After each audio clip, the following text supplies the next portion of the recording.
I was a guy who always used to think what other people will think about me, my actions, which grew inside of me this serious social anxiety, fear of failing and not being perfect. We are always taught in school that if we make a single mistake, we are failure, and I always was this obedient student who had this fear of failing, making mistake, and I used to think 100 times before doing even the smallest of the things. This mindset is instilled in all of us that we are meant to do things perfectly, and we are programmed in school to work for somebody else, and nobody wants his employees to make a mistake which helps his company run smoothly. And we unknowingly carry this mindset for the rest of our lives. We human beings are flawed and we keep making mistakes, and people are meant to judge us, which is their own mistake in our perception. So who is the main culprit?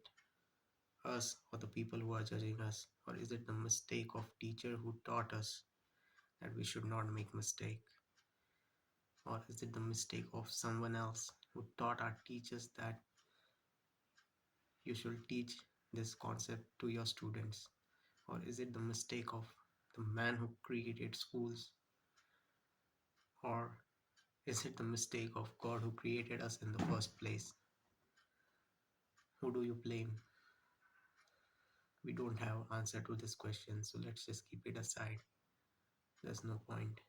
So why do you even want to blame? You have the answer. You want to put the blame of yourself onto someone else so that you can label yourself as perfectionist and feed your ego, and this ego of yours along with other deadly sins will chase you down to your death without you even realizing it. But there is a way out of this. It is to heal your relationship with God and perform your duty, your work with complete detachment away from all the worldly desires, with complete sacrifice for His sake. I'm not saying that having desire is a bad thing, but it is indeed a double edged sword. If you perform your duty with selfishness and personal motive, it will bind you to the world and its all sins that exist within. This body of yours, it's not yours. Your soul is borrowing it. We often mistake it that a man is this body and has a soul, but it's complete opposite. Man is the soul and has a body, and the body is flawed. It is bound to have worldly desires. Our soul is all love and bliss. Only our body has a limit, and the soul has none. Our soul is stronger than any problem we ever face and is brought into this body for doing the righteous work, the work which this body is supposed to do, not the work that it pleases. Our soul is eternal and is stronger than anything we'll ever face. We can overcome all the excuses our body wants through the realization of soul. Your soul and your body are two different things. Do not make a mistake of thinking that they are the same. Your body is all about the worldly desires. It will always think and look out for that next dopamine hit, and your soul is something which remembers the purpose, the duty that you have, that you need to accomplish right now. We should detach our soul from our body. This body has worldly desires, and when it fails to accomplish it, it suffers, or something happens which is not the same as pleased by the body, it suffers again. And therefore we should not attach our soul to our body. We are not meant to suffer or get angry over certain small things. I mean, I'm not saying we should be emotionless, certainly, but realization of soul is not something that happens immediately. If you try, you might be able to avoid. If you try to, if you try to detach your soul from body and you're practicing it for a while, you might be able to avoid some few times your body gets angry. I'm saying it again, your body gets angry. I'm not attaching my body to my soul. Whenever we try to do something challenging, our body and mind make excuses for escapism because our body is flawed and does not want to perform the task. At this moment, we should remember you are not this body, you are the soul, and your body is rejecting your soul purpose, which is to be working relentlessly.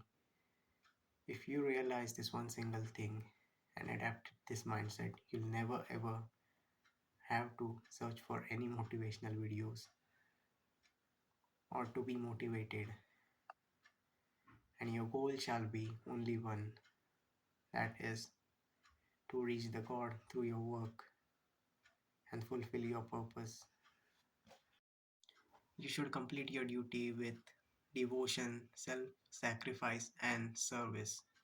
Once you understand this, you will see God everywhere, even in someone with the same duty and purpose which you have, which is your competition.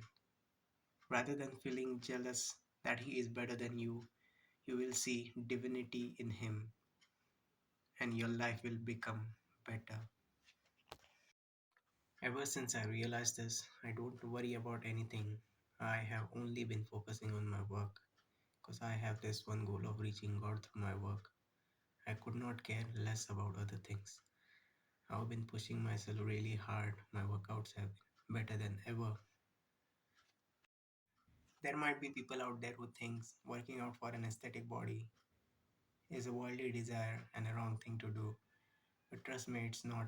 It's a way, a disciplined way to show God that you're capable of something, and the aesthetic body that you get from it is merely a reward. But you have shown God what you are capable of. That is all that matters. I think rather than working for yourself, you should work for God. I think it will only make you perform better, and you have this literally God level accountability that you need to work because you are working for God and no one else. It will only improve your performance. There might be people out there who thinks working out for an aesthetic body is a worldly desire and a wrong thing to do. But trust me, it's not. It's a way, a disciplined way to show God that you're capable of something, and the aesthetic body that you get from it is merely a reward. But you have shown God what you are capable of. That is all that matters.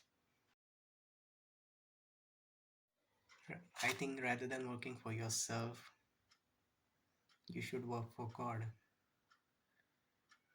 I think it will only make you perform better, and you have this literally God level accountability that you need to work because you are working for God and no one else. It will only improve your performance. It's like Khabib versus McGregor. Khabib was training hard and McGregor was enjoying his life. I'm not saying Corner wasn't doing any hard work, but the person who is only dedicated to his God and his craft versus the person who cares about worldly desires and does his craft, who do you think is going to win? The results are in front of you. Khabib won the game. It's like Khabib versus McGregor. Khabib was training hard and McGregor was enjoying his life. I'm not saying Corner wasn't doing any hard work, but the person who is only dedicated to his God and his craft versus the person who cares about worldly desires and does his craft, who do you think is going to win? The results are in front of you. Khabib won the game. Right now, I'm baffled with many thoughts. What if someone I know watches this video? I would be made fun of. What if people in the comment section judge me on the way I look, the way I wear this cap or something else, my background and shit? Let them. My ambition is greater than worrying about all these small things. Small sacrifices are needed to achieve greater things, or my purpose will become the sacrifice. I think if you perform your duty with complete detachment, sacrifice, devotion, and service, your peace, your fulfillment, and your success will be ensured till we meet again.